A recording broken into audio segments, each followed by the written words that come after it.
Cancel culture anxiety wraps its tendrils around you, tightening with each step you take in public or online spaces. It's an age where every word is scrutinized, and the fear of being erased by collective outrage looms constantly. But this fear, this paralyzing weight, is not new. Ancient Stoics faced similar battles, not with social media, but with the threat of public shame, exile, and judgment from their peers. Yet, they thrived, not by changing others, but by changing themselves. Through 10 distinct lessons, this video will guide you on how to stand firm in the storm of modern-day judgment. So start with our first lesson, which is the power of non-reaction. Imagine you're sitting peacefully when a flood of notifications suddenly alerts you to a controversy you've been swept into. Every instinct in you wants to react, to defend yourself, to explain. But the Stoics knew something profound. Non-reaction is strength. Seneca wisely noted, "A wise man is unaffected by the insults of the crowd." Cancel culture feeds on emotional responses. The more energy you give to it, the stronger it becomes.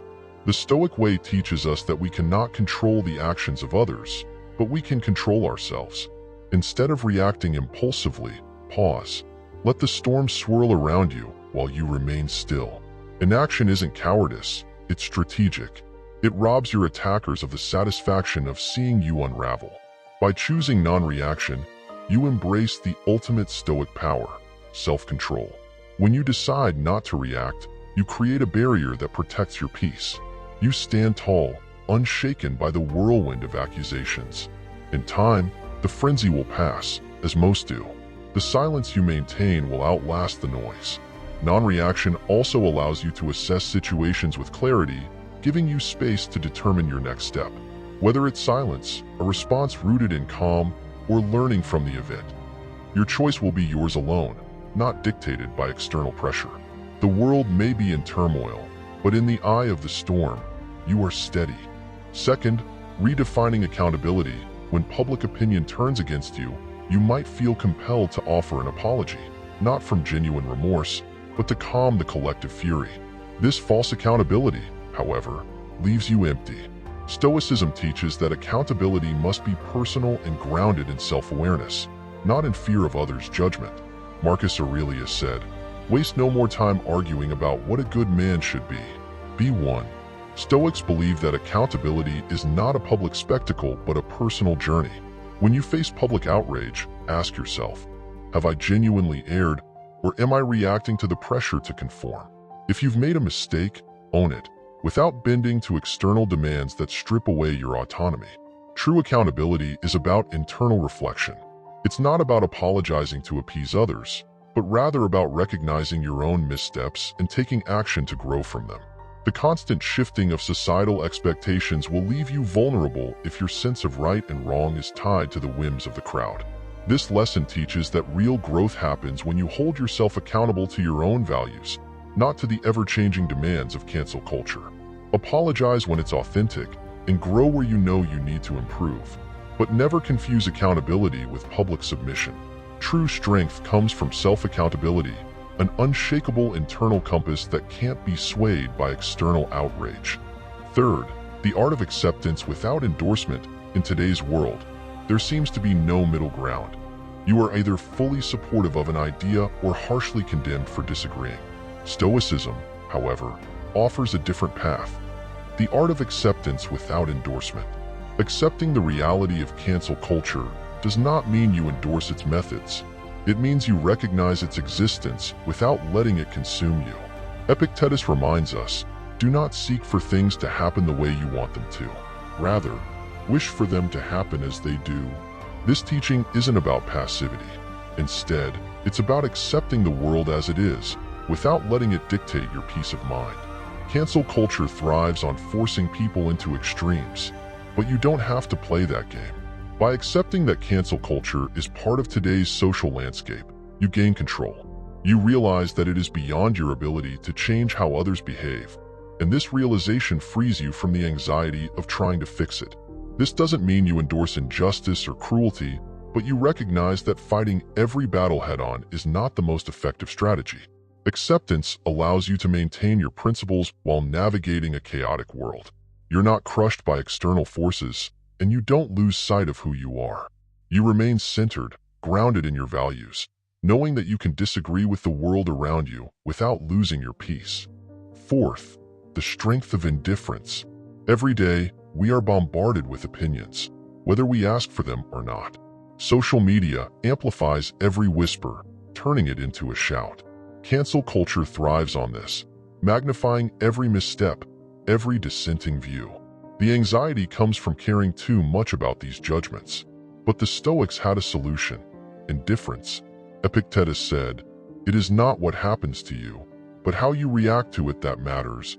Indifference doesn't mean you lack emotions or empathy. It means you do not allow the opinions of others to dictate your internal state. You can hear criticism, feel its sting, but choose not to internalize it. Cancel culture thrives on emotional reactions: fear, guilt, anger. When you detach yourself from this emotional investment, you regain power. The judgment of strangers online is often shallow, fleeting. Their opinions shift with the wind.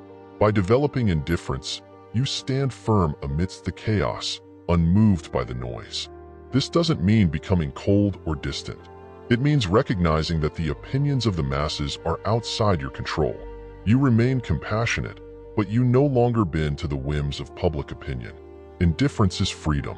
It is the ability to see beyond the temporary outrage and maintain your focus on what truly matters: your values, your integrity. The next time judgment crashes against you like a wave, let it break. Stand firm in your indifference, and the wave will pass, leaving you unscathed. Fifth, the resilience of silence. When the world shouts at you, when accusations fly and you feel the urge to respond, remember this: silence can be the strongest weapon. In the face of public outrage, silence is not a sign of defeat. In fact, it is often the most powerful statement you can make. Marcus Aurelius advised, "The best revenge is not to be like your enemy." Cancel culture thrives on chaos, on forcing people to react, to defend, to counterattack. When you respond with silence, you refuse to play by those rules. You maintain control of the narrative by not allowing others to dictate your words or actions. Silence doesn't mean avoidance. It means choosing when and how you engage. It gives you time to think, to reflect, to assess whether a response is necessary. Often, the most destructive element of cancel culture is the speed at which things escalate. By staying silent, you slow down the storm, allowing it to pass over you without pulling you in. Over time, those who scream the loudest often fade away, while those who remain silent stand firm. Your silence becomes a shield, protecting your peace from the external noise. When the world expects you to react, choose silence. Let your actions speak louder than your words, and let time reveal your truth. Silence, in the end, is resilience in its purest form. Sixth, reframing failure. In a world dominated by cancel culture, the fear of failure is ever present. One wrong word, one misunderstood opinion, and you risk losing everything. But the Stoics had a unique way of looking at failure. It wasn't something to fear, but something to embrace. Marcus Aurelius said, "Failure is a part of life. What matters is not the failure itself, but what you do after." The anxiety of cancel culture comes from an unrealistic expectation of perfection. But Stoicism teaches that perfection is an illusion. Everyone will fail at some point. The key is to see failure not as an end, but as a stepping stone to growth. When you fail publicly, instead of succumbing to shame, ask, "What can I learn from this? How can this experience strengthen me?" Cancel culture may punish mistakes, but your growth doesn't depend on public approval. By reframing failure, you take back control. Failure becomes a lesson, a necessary part of your journey. Instead of fearing the fallout, you learn to anticipate it and use it as an opportunity to reflect, evolve, and move forward. Failure is not fatal. It's not the end of your story, but a chapter in it. Cancel culture may try to define you by your mistakes, but only you have the power to decide whether you let failure defeat you or elevate you. Reframe it, and you reclaim your power. Seventh, anchoring yourself in values. In a world where public opinion is volatile, shifting with every trending topic, it's easy to lose your sense of self. Cancel culture feeds on this uncertainty, forcing people to scramble to fit whatever mold society demands at the moment. But the Stoics taught a different approach, anchoring yourself in unshakable values. Marcus Aurelius wrote, "Never esteem anything as of advantage to you that will make you break your word or lose your self-respect." This is the Stoic way, to live by a set of values so deeply rooted within that no external force can shake them. When you ground yourself in your values, public opinion becomes irrelevant. The anxiety of cancel culture often comes from the fear of losing the approval of others. But when you anchor yourself in your core beliefs, honesty, integrity, kindness, what others think of you loses its weight. The more you align your actions with your values, the less sway public judgment has over you. Anchoring yourself in values doesn't mean you stop listening to others. It means you listen with discernment. You filter the noise through the lens of your principles, deciding what advice to heed and what to discard. Your values become a compass, guiding you through the storm of public opinion, keeping you steady even when the world tries to pull you in 100 directions. Eighth, the bigger picture. When cancel culture strikes, it can feel like your entire life is being torn apart. Every comment, every article feels like an attack on your very existence.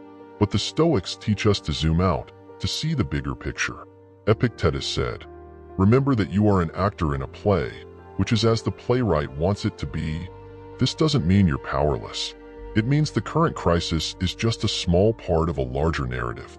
Cancel culture anxiety stems from the feeling that this moment defines everything.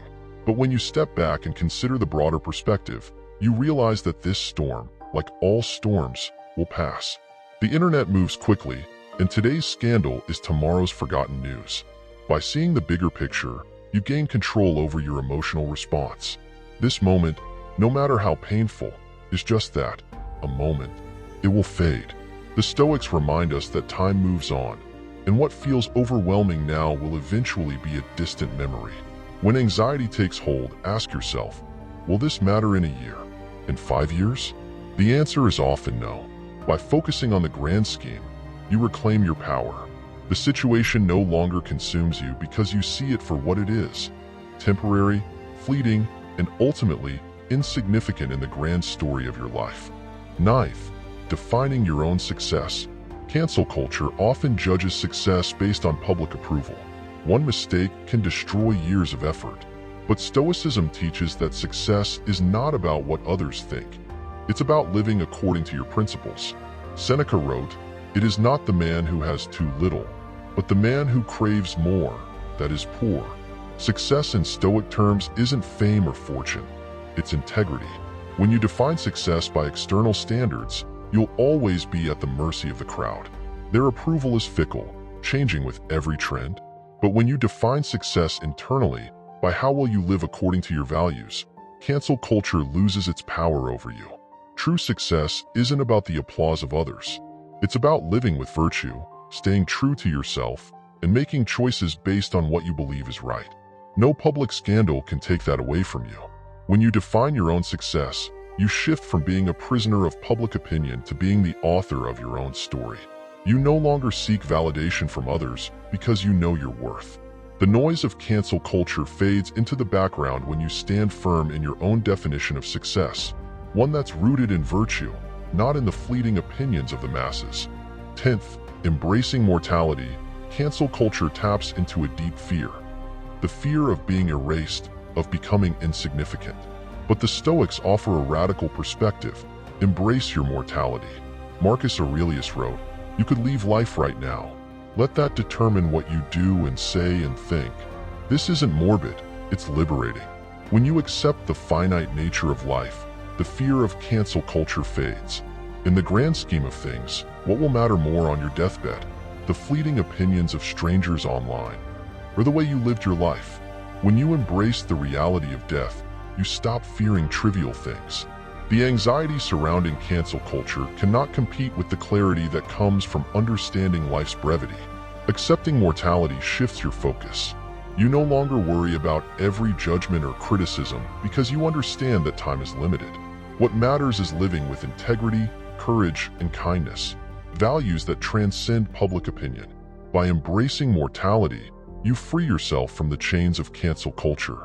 You live not for the approval of others, but for the principles you hold dear. Death, once feared, becomes a motivator to live fully, without regret. When you live with the end in mind, cancel culture becomes powerless.